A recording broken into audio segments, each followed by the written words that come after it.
सारखा पाऊस कोसळत होता. धुवाधार पाऊस. दिशा गच्च भरून आलेल्या, ढगाळलेल्या. फाटलेलं आभाळ गळत होतं. सूर्याचं असं दर्शन नव्हतं. ढगावर ढग सिटी टॉवरला टेकलेलं. हवा ओली, कुंद झालेली, शिरशिरी भरणारी. क्वचित रस्त्यावर माणूस. डोक्यावर छत्री, अंगात रेनकोट, पावलं मोजत चाललेलं. एखादी मोटार पाण्याच्या चिपऱ्या उडवत भरधाव चाललेली. गटारं भरलेली, बाहेर जिभळ्या टाकत असलेली. एका गटाराला लागून एक चिंचेचं झाड रस्त्याकडेला. मध्य गर्भातून स्टेशनला जाणारा रस्ता. 4 पैसे मिळतील या आशेनं म्हातारीनं एक गोणपाटाची खोपटी झाडाला लागून उभारली होती.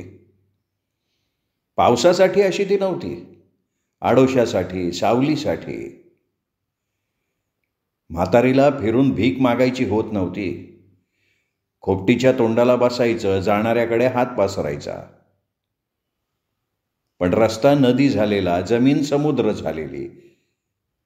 सगळं पाणी रस्त्यावर, घरावर थैथैतय, नाचतंय. आभाळ गरजून कोसळतंय, असा लागून राहिला होता पाऊस. 3-4 दिवस बाहेर तोंड घेवत नाही. कैकांच्या चुली खुटून राहिल्यात. म्हातारी उपाशीच. रस्त्याची रहदारी तुटलेली, खोपटी टिपकत असलेली, गारठून गेलेली. म्हातारीला बसल्या जागेसनं हलवत नव्हतं. हातापायांची ऊब छातीला देत बसली होती. सत्यापानं अंग उताणं टाकलेलं होतं. पायाचं वासं भिंतीला टेकिवलं होतं. बुबुळं आढ्याला लावली होती आणि मेल्यावानी गपगार पडला होता. निदान या वेळेला विडी ओढणार, पण विडीच नव्हती. ओढून फेकलेल्या विडीची थोटकही नव्हती. कोनाडे खिसे चाचपून पाहिले होते, जवळ दिडकीही नव्हती. नव्हती हे माहीत होतं तरी चाचपून पाहिलं होतं. कदाचित सापडेल आणाभर. आजच्या पुरती का होईना विडी होईल. बन्या बाजूला चवड्यावर बसला होता. पाय छाताडाला ऊब देतील तसं आवळलेलं होतं. अंगावर भिजलेली धडूतं अंगावरच वाळत होती. निस उघडं बसण्यापेक्षा भिजलेली कापडं असल्या गारठलेल्या हवेत ऊब देतात, शिवाय वाळतात. दोघं गप्प. पावसाची रिपरिप चालू. कौलांवर थेंबांचा आवाज.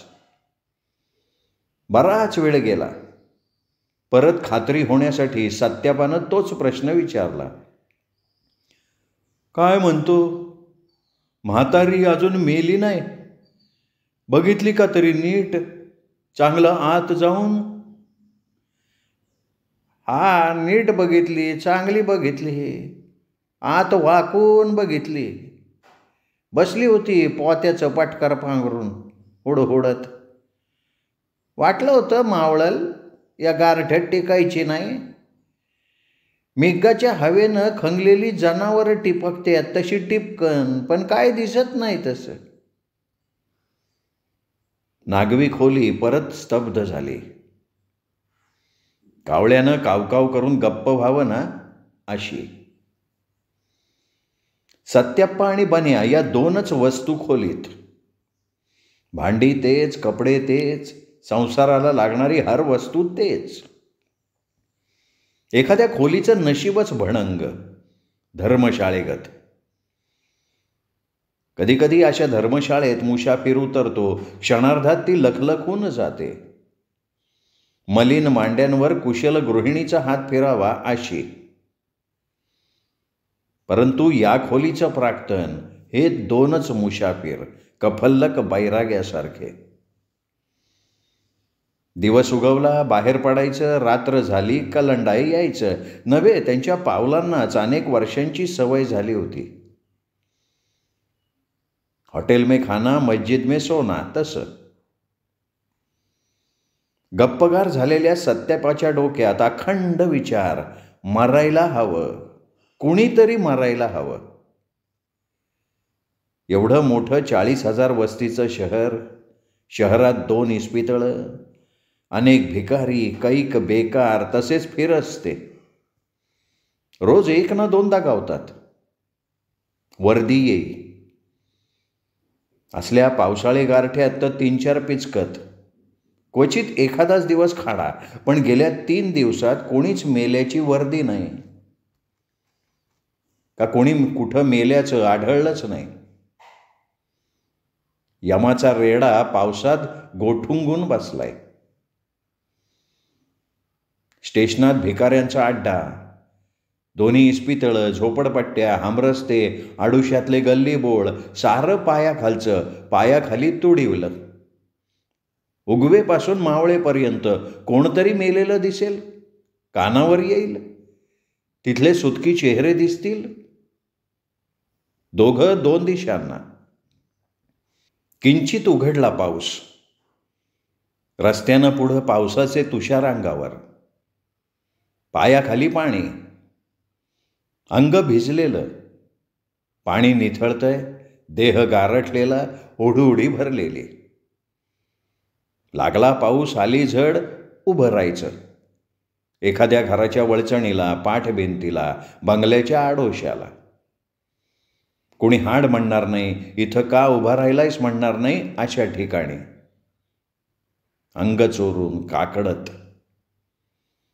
जवळच्या हॉटेलात जावं, एक सिंगल कडक चहा, पोऱ्याला ऑर्डर अशीच. पळभर त्याची ओठाला उब, पोटाला उब, नाकाला उब. चहा कप्पानं प्यायचा, अमृताचा स्वाद. पुन्हा विडीचा धूर, ध्याई पेटल्यासारखा भक्क भक्क.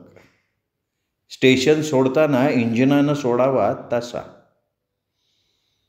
अख्खी विडी त्या खुर्चीवर, सारं हॉटेल निरखत. पुन्हा बिल देताना काउंटरवरच्या दिव्यावर दुसरी विडी पेटवायची आणि लफेदार धूर सोडत चालू लागायचं. खरं खिशात काही नव्हतं. विडीला महाग झाला होता. 2-3 तास भटकून झालं की असेल तिथून माघारी वळायचं. नारायण टेलरिंग फर्मकडं वाकडी वाट करायची. कदाचित एखादी वर्दी आली असेल. आपल्याला बाहेर पडून बराच वेळ झालाय. मालकानं एखादा माणूस खोलीकडं सुद्धा पाठवून दिला असेल. जा रे, साथ्याला पुढं घालून घेऊन ये. त्याला म्हणावं वर्दी आली, आणि लेको तुम्ही तोंडही दाखवली नाही. मिळायला लागलंय पोटाला, दिवसातनं एकदा तरी फिरकत चला, आरा असं माजू नका. या विचारात सत्याप्पा नारायण टेलरिंग फर्मच्या पुढे आला. मालकाचा मशीनच्या पायडलवर पुढं मागं होणारा पाय थांबला. हातातलं कापड हातात धरलं आणि टिपेवरची घट्ट नजर सत्याप्पावर टाकली. तो चढल्या पायऱ्या थबकला. काय सत्याप्पा, काय सापडलं का कुठं एखादं जित्राप? बाहेर कुठे काही नाही. सकाळपासनं उपासपोटी भटकतोय असला पाऊस खात.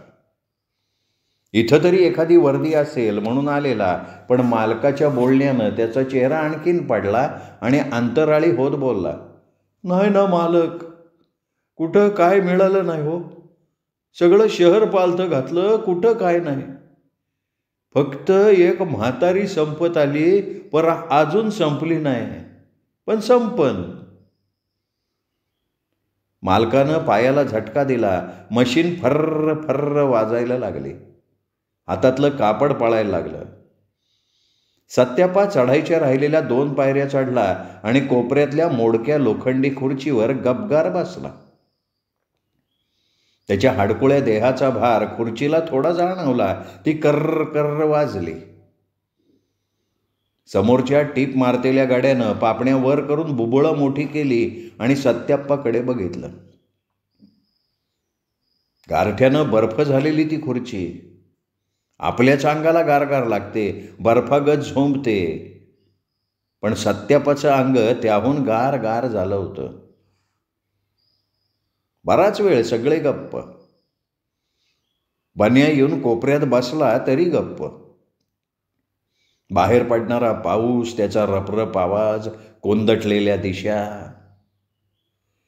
समोर उडप्याच्या हॉटेलात गिऱ्हाईकांची गर्दी. त्यांच्या पुढं टेबलावर वाफा टाकणारा चहा, पिणाऱ्यांच्या ओठाला गरम लागणारा चहा. तोंडात साठलेल्या लाळीचा गुटखा सत्याप्पानं गिळला, ओठांवरनं जीभ फिरवली, बन्याकडं पाहिलं. तो ओला किच्च झाला होता. मालक काही मनावर घेत नाही. तो आपल्याच कामात टिपवर नजर ठेवून पाय हलवत. तेव्हा तोच म्हणाला, मालक सांगा 2 शिंगल. मालकानं त्यांच्या गोठलेल्या देहाकडं पाहिलं आणि गल्ल्यावर बसलेल्या उडप्याकडे 2 बोटं केली. नारायण टेलर 2 चाय. गल्ल्यावरचा तुकतुकीत दाढी केलेला गोरा उडपी ओरडला. नारायण टेलरिंग फर्म हे दुकानाचं नाव. मालकाचं नाव गुणवंतराव. राव म्हटलं तरी क्षत्रिय किंवा मद्रासी नव्हेत, नामदेव शिंपी. बापजाद्यांपासून चालत आलेला व्यवसाय. नारायण हे पहिल्यांदा झालेल्या मुलाचं नाव आवडीनं दुकानाला दिलेलं. मुलगा गेला तेव्हा बोर्ड एका कुशल कलावंताकडनं नवा तयार करून घेतला आणि लोकही याच नावानं ओळखतात, नारायण टेलर. गुणवंतरावांना समाजसेवेची आवड होती. त्यांनी अनाथ हिंदू अंत्यविधी संस्कार मंडळ स्थापन केलेलं होतं. 20 एक वर्षापूर्वी नेहमीसारखे गुणवंतराव सकाळी 8 वाजता दुकानात आले तर कुणी एक अनामिक मरून पडलेला त्यांच्या दुकानाच्या फलाटावर. भोवती गर्दी जमलेली. धडधडत्या काळजानं ते पोलीस स्टेशनवर गेले, खबर दिली. 3ऱ्या प्रहरी पोलीस आले, पंचनामा केला. मढं फुगत चाललेलं. पोलीस म्हणाले, टाका जावा पुरून. पण कुणी न्यायचं, कुणी पुरायचं, त्याची एक माती कृष्णाकाठी. पण गुणवंतराव अवघडून बसले. याला मूठमाती द्यायची कशी? याची तिरडी बांधायची कोणी? तिरडीला खांदेकरी कुठले आणायचे? खुर्चीवर बसकण मारून कपाळ धरलेल्या गुणवंतरावांपुढं एडताक उभं राहिलं. बराच वेळ गेला. पोटात काही नाही. दारात मडं ठेवून गिळायचं कसं आणि नरड्यातनं घास उतरेल कसा? तोच एक किडकिडीत पोरगेला पुढे येऊन उभा राहिला आणि हलक्या आवाजात म्हणाला, मालक मढं न्यायचं आहे का? त्यांनी कपाळाचा हात काढून त्याच्याकडे बघितलं. तो दीन चेहऱ्याचा पोरगा देवासारखा वाटला. तुला जमल का एकट्याला हे न्यायचं पुरायचं? नाही, माझा एक साथीदार आहे ना, आम्ही नेतो 2 जण. पार मढं घाटाला. तो आलाय का इथं? नाही, घेऊन येतो लगेच. तवर तुम्ही बघा काय काय लागतंय ते. तो गेला. गुणवंतराव मोकळ्या अंगानं उठले. प्रेताभोवतीची गर्दी हटवू लागले. चला मागं सारा रे, मागं सारा. मिळालाय माणूस, त्याला काय बघायचं? घडीभरात ते दोघं हजर झाले. 2 पोथी आणा, खांद्याला 2 वासं आणा, वाक द्या, दाबण द्या. अरे तिरडी बांधली पाहिजे. गुलाल, 3 हात कोरं कापड, उदकाठी, 2 फुलं, एक आणून ठेवा. माणूस मेल्यावर काय काय लागतं हे गुणवंतरावांच्या लक्षात आलं. बाप मेला तेव्हा त्यांनी या वस्तू आणल्या नव्हत्या. गुडघ्यात डोकं घालून बसले होते. वस्तू दुसऱ्यांनी आणल्या होत्या. शेजारचा सोनाराचा दामू काका मेला तेव्हा मात्र त्यांनी स्वतः या वस्तू आणल्या होत्या. कापड, गुलाल, फुलं, 4 नागवेलीची पानं. त्या अनाथ प्रेताची बांधलेली मूठ, त्यावर झाकलेलं कापड, वर टाकलेला गुलाल, फुलं. त्या दोघांनी तिरडीला दिलेला खांदा, सारं इतमामानं. तो अनाथ नसल्यासारखा. जाताना आणखी बजावलं, चांगलं खोल डबरं खोदा, कमरं इतकं, आणि मग माते टाकला. मग अनामिक प्रेतांचा अंत्यविधी करणाऱ्या संस्थेची स्थापना त्यांनी केली. गुणवंतराव संस्थेचे सर्वस्वी. अध्यक्ष, कार्याध्यक्ष, चिटणीस सगळेच. 1-2 दिवसाआड संध्याकाळी गुणवंतराव सत्याप्पाला घेऊन वर्गणीला बाहेर पडत. बन्या सत्ताप्पा संग सावलीसारखा असायचा. व्यापारी, वकील, डॉक्टर यांच्याकडे जायचं आणि सांगायचं, अलीकडं खूप व्याप वाढलाय बघा. चांगले चांगले लोकही वर्दी द्यायला येतात. अनाथ हे बघा, एवढं तुमच्या स्वाधीन घ्या. इस्पितळात तर बघाय नको. पेशंट जीव सोडायच्या अगोदरच नातेवाईक पसार होत्यात आणि इस्पितळवाले अंगातलं सारं काढून घेतात आणि खबरी करतात. काय काय असं ना, चालतंय सर्वांच्या आशीर्वादावर. मंडळ सर्वांचंच, नाही म्हणवत नाही. गुणवंतरावांचं ते धूर्त बोलणं. देणाऱ्यानं निदान 10-5 रुपये तरी द्यावेत. आंध्रती पिशव्यान पावती बुक काढ, सांगा किती लिहू, 10 लिहू का? देणाऱ्यानं म्हणावं, 10 कशाला, लिहा ना 5. बरं 5. लागेल तसा पैसा जमा करायचा, होईल तसा खर्च करायचा. सत्याप्पा आणि बन्या हे दोघं खांदेकरी. एका प्रेतामागं 5 रुपये. उचलून स्मशानात न्यायचं, तिथे कमरे इतकं डबरं खोदून पुरायचं, एवढं त्यांचं काम. गुलाल, कापड, उदबत्ती असलं लागणारं सामान मालकानं द्यायचं. सारा मिळून खर्च 12.5 रुपयांचा. हिशोब सरळ. एका प्रेताबरोबर 12.5 वहीला खर्ची टाकायचे. सत्याप्पा बेकार होता. खेड्यातून शहरात कामासाठी आलेला, पण ओळखीशिवाय कोण कामधंद्याला ठेवणार. पहिले काही दिवस फिरून फिरून दमला, मग स्टेशनात हमाली करायला लागला. दिवसभर रुपया 1.5 रुपये मिळायचा.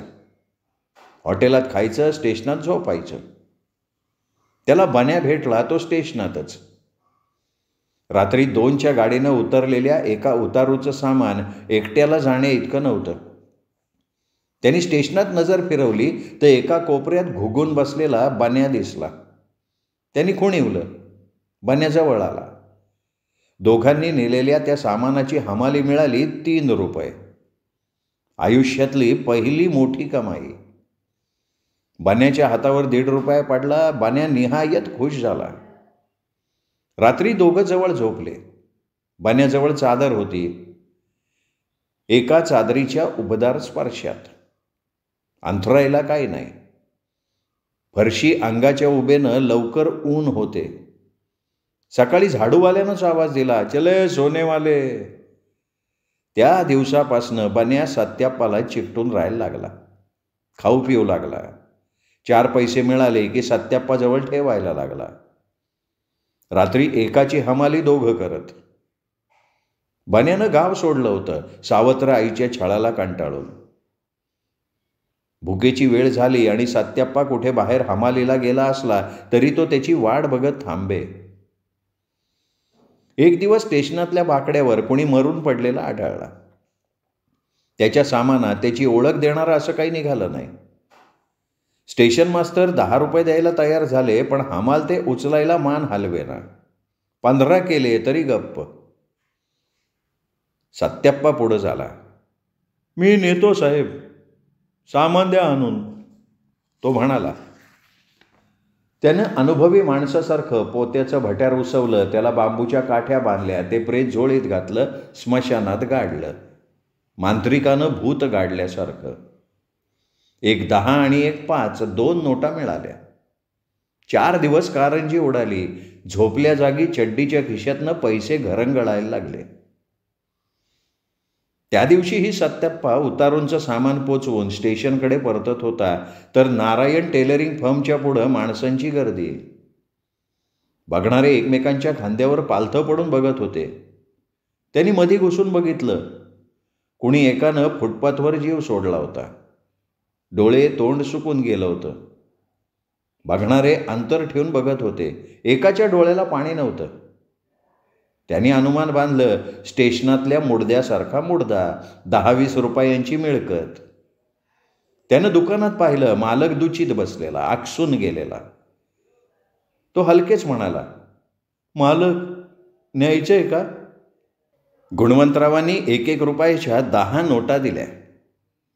सराईतासारख्या मोजून सत्याप्पा पुढं म्हणाला, मालक 10चं काम नव्हे हे, आणखीन 5. 5ऐवजी 10 मागता झाला असता तरी दिले असते, पण नव्हते. खिसा कपाट झाडून पडलं होतं. निघताना बायकोनं बजावलं होतं, बरं का हो, तांदूळ संपले, तांदूळ लावून द्या, खडे बघून घ्या, आणि हां, भाजी पण पाठवा हां.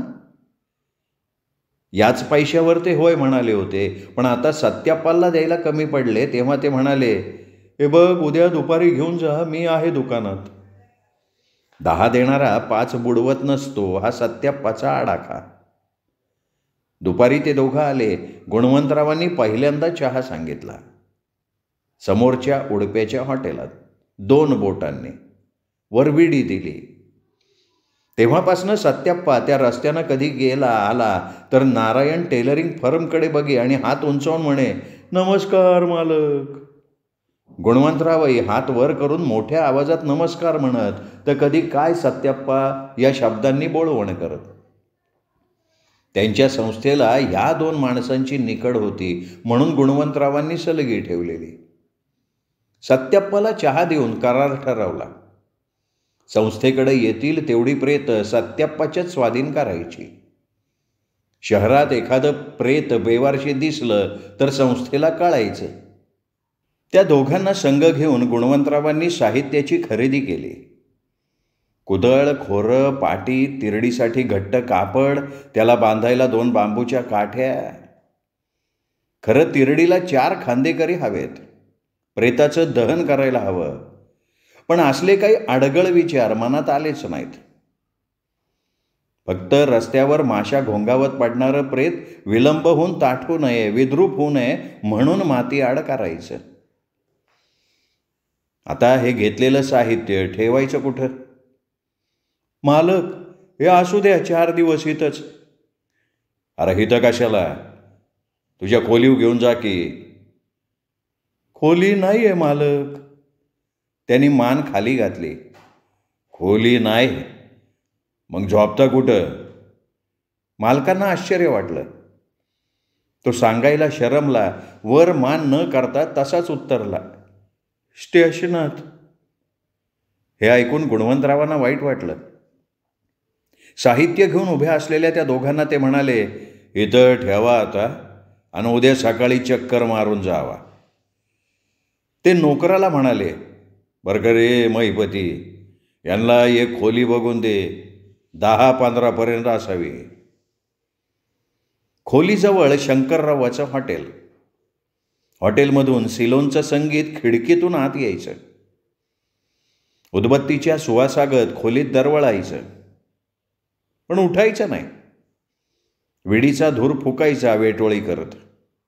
त्यात बघायचं नजर वळवून आणि परत डोकीवर पांघरून घ्यायचं. मराठे मिलचा भोंगा बरोबर 8ला 10 कमी असताना मग सत्याप्पानं म्हणायचं, बन्या, अरे 8 झालं की उठायला हवं. चल, शंकररावाची भजी चाललीत वाटतं.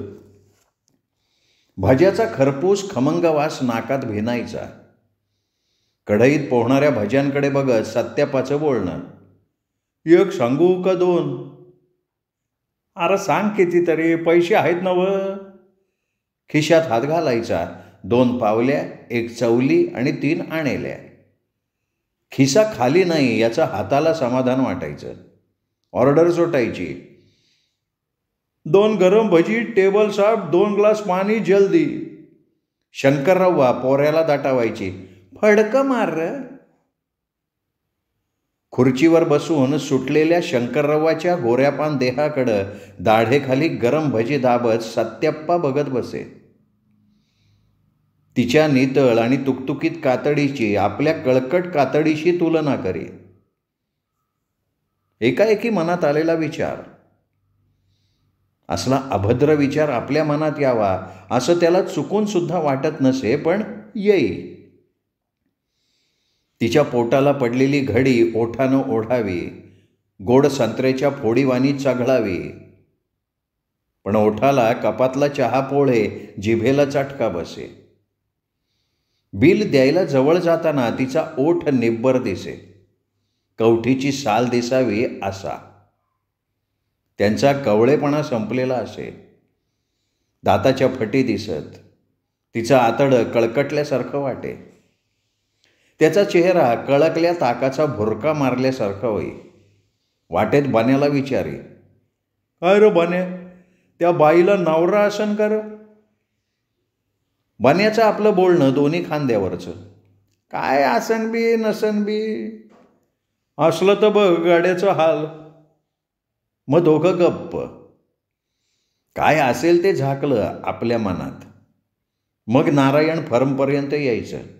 या सत्यप्पा, आज लवकर आटपलं.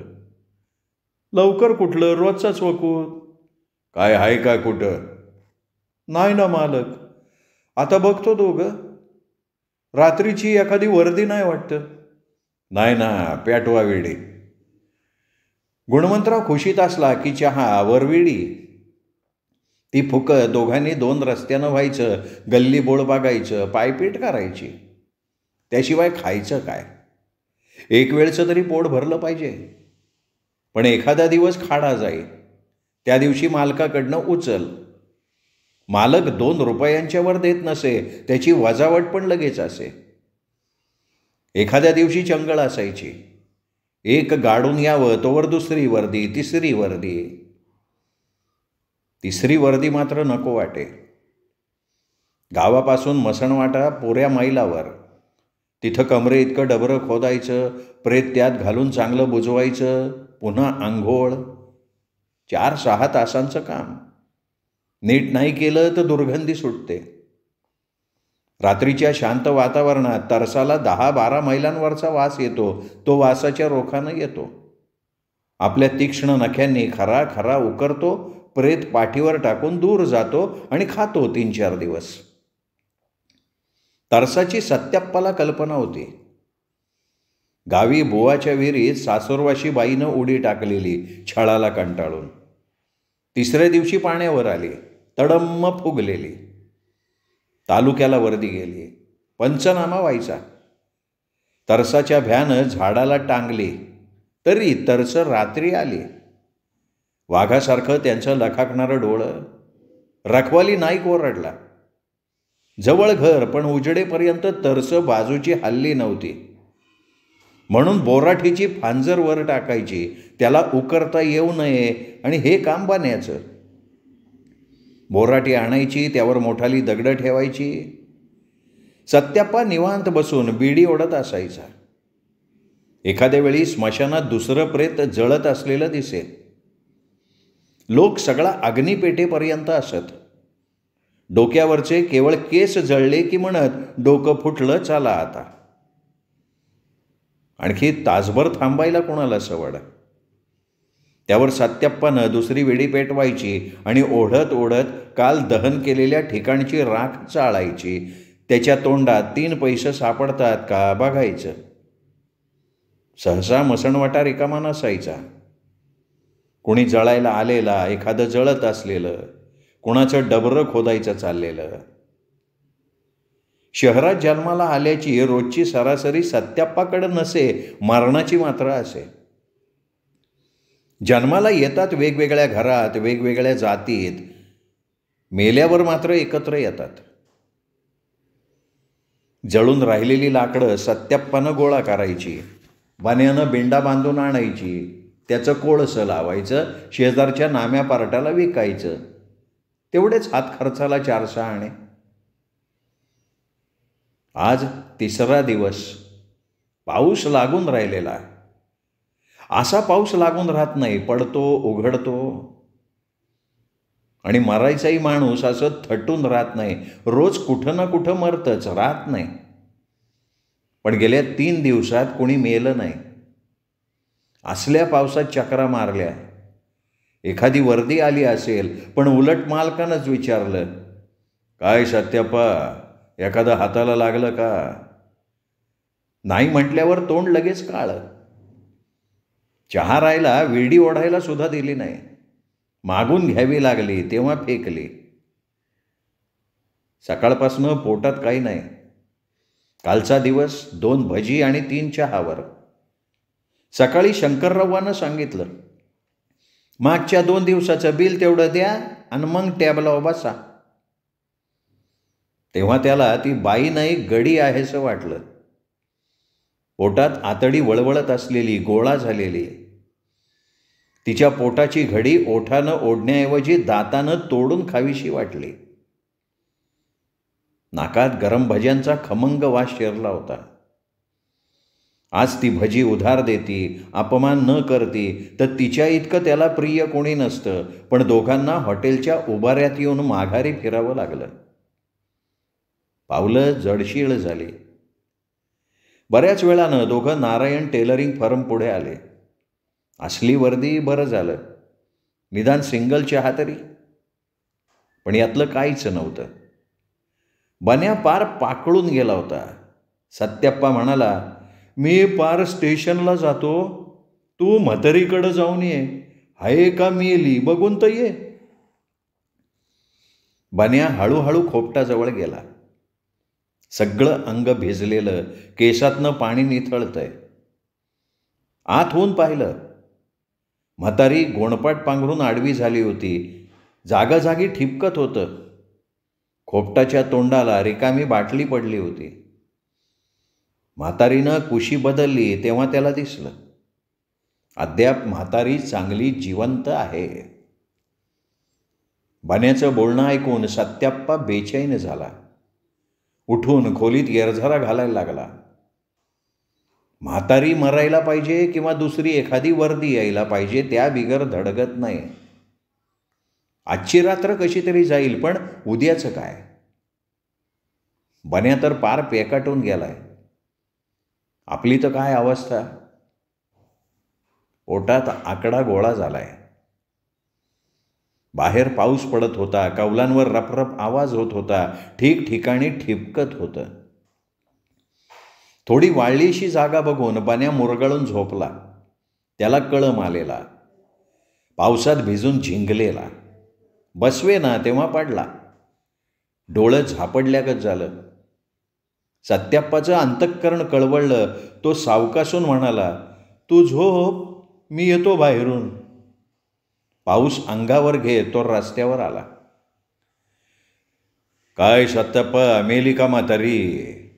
आत आल्या आल्या मालकाचा प्रश्न. नाही मरल आता. जास्तीत जास्त आजची रात्र आडवी जाईन. मग पावसात का आला? अहो, एखादी वर्दी आली का ते बघायला. आल्यावर ठेवून बसतोय का मी? नाही म्हणलं, पाऊस लागला, जाऊन यावं. या खेपेला मालकानं आपणहून 2 सिंगल चहा मागवला. अख्खा सत्याप्पाला दिला. ऊन चहानं अंग तरतरलं. बिडीनं थोडी हुशारी आली. त्यानं म्हातारीवर 2 रुपये मागितले. मालकानं नकार दिला. पहिलेच 2 रुपये दिले, ते फेड मग बघू. रात्री उशिरा 12च्या पुढं सत्याप्पा खोलीवर परतला. सगळं शहर पालथं घातलं होतं. पावसात जोर नव्हता, पण चिटचिट. विजेच्या दिव्याखाली तेवढं धुसर दिसे. म्हातारीचा चेहरा तसा लक्षात राहिला. त्यानं कचकून तिचं नरडं आवळलं होतं आणि तिला गटारात ढकललं होतं. अडकून बसेल, वरून पाणी जाईल. तिला ओरडू सुद्धा दिली नाही. सकाळी लवकर त्या गल्लीतनं वर्दी येईल. 2 धरून घेऊन मालक 3 देईल. शंकररावाचे पैसे द्यायला जवळ हवेत. बटबटीत डोळ्यांची गोरीपान शंकररावा आपल्याकडं बघतीये असं वाटलं. आपण पैसे द्यायला जवळ गेलोय. आपला हात तिच्या पोटावरनं फिरतोय. एक 3 वर्षाचं पोरगं, गोरं गोरं गुबगुबीत. उचलून घालताना असंच मऊ लागलं होतं. कैकांची प्रेत गाडली. एक चेहरा का एक स्पर्श. उचलायचं तसं तिरडीवर, तिरडीवरून डाबऱ्यात. शंकररावाची तिरडी चौघांना जाणार नाही. जाळली तर अंगच्या मांद्यावर जळेल, पुरली तर लवकर कुजणार नाही. निम्म डबरं तिनीच भरेल. नको हवे असलेले विचार डोक्यात. पोटात आतडी आतड्याला खातायत. बन्याला एक हाक मारली. तो कणत होता. उपासामुळे असेल. झोप लागे ना. सकाळी तर लवकर जायला हवं, वर्दी 8पर्यंत येईल, 12ला मोकळं. पहाटेचा डोळा लागला, त्यात आणखी स्वप्न. तिरडीवर म्हातारी, नवं कापड, त्यावर गुलाल, फुलं, मातीत पुरली चांगली बोराटी घालून. नदीत आंघोळ केली आणि नारायण टेलरिंग फर्म पुढे उभे राहिलेले आहेत. मालकानं 5 रुपयाची कोरी नोट दिली, तशी शंकररावाच्या तोंडावर फेकली. टेबलं पुसत पोरगं आलं. ताजी ताजी गरम भजी, खमंग खरपूस भजी, 2 भजी, 2 मस्का पाव आणि 2 स्पेशल. चहा पिता पिता तो दचकला. शंकररावा त्याच्याकडे टक लावून बघत होती. डोळे तिचे नव्हते, म्हातारीचे होते. सत्याप्पाला वाटलं ते डोळे हात लांबून पाठीमागे लागलेत. तो खडबडून जागा झाला. लखलखीत उजाडलं होतं. पाऊस थांबला होता. बन्याला उठवाय हवं, आत्तापर्यंत म्हातारीची वर्दी आली असेल. सत्याप्पा धावत होता. पाय आहेत बी, गळलेत बी. वाट मागं पळते का पुढं सरते समजेना. धाप लागलेली, पाय पांगळं झालेलं. कसा बसा नारायण टेलरिंग फर्मपर्यंत आला. मालक मशीनला तेलपाणी करून चिंधी ओढत होता. सत्याप्पा नुसता उभा, बोलणं फुटेना, घामाघूम. सगळं एकदम नरड्यात अडकलेलं. ये सत्याप्पा, वर ये. तरी उभा. अरे ये की, चहा सांगतो. मालकाची 2 बोटं वर, तरी उभा. त्याला समजेना काय बोलावं, काय सांगावं. तो हळूहळू दुकानच्या 5 पायऱ्या चढला. काय वर्दी सत्याप्पा? मालकानं मशीन थांबवून विचारलं. तो एक एक शब्द तुटक बोलला. आणली या मालक, वर्दी घेऊनच आलोय मालक. आणि थोडा श्वास घुटकून म्हणाला, मालक बन्या गेला हो. बन्या मला सोडून गेला मालक. इथवर घुटकून घेतलेला होंबाडा पाण्यानं तुडुंब भरलेल्या तलावाचा बांध फुटावासा फुटला. सत्याप्पा लहान मुलासारखा रडायला लागला, हांबरायला लागला. अरे कशानं सांगशील तर का नाही, नीट बोल की. कशानं सांगू, कशानं बोलू हो. रात्री निजलेला, सकाळी उठून बघतोय तर गारगार, थंडगार. मान मुरगाळून पडलेली, पोटात विधभर डबरं. 2-3 दिवस झालं अन्नाचा कण नाही. पोट हापाळी, पाठी पोटी एक झालेलं. 4 दिवस पाऊस अंगावर घेतला, एवढंच झालं मालक. मालक जवळ आला. सत्याप्पानं त्याला मिठी घातली. म्हातारीच्या मेल्या डोळ्यांनी बघत राहिला. श्रोते हो, ही होती चारुता सागर यांच्या नागिण या कथासंग्रहातली कथा वर्दी. कथा कशी वाटली हे कमेंट करून कळवा. कथेचा व्हिडिओ लाईक करा. ही कथा मित्रपरिवारात, नातेवाईकात शेअर करा. आणि चॅनल सबस्क्राईब करायचं राहून गेलं असेल तर आत्ता वरती जो माझा फोटो दिसतोय त्या फोटोला क्लिक करा आणि चॅनल सबस्क्राईब करा, हीच नम्र विनंती. ऐकत रहा दीपक रेगे कथाकथन चॅनल. दीपक रेगे कथाकथन चॅनल म्हणजे कथा आनंदाचा अत्युच्च ठेवा.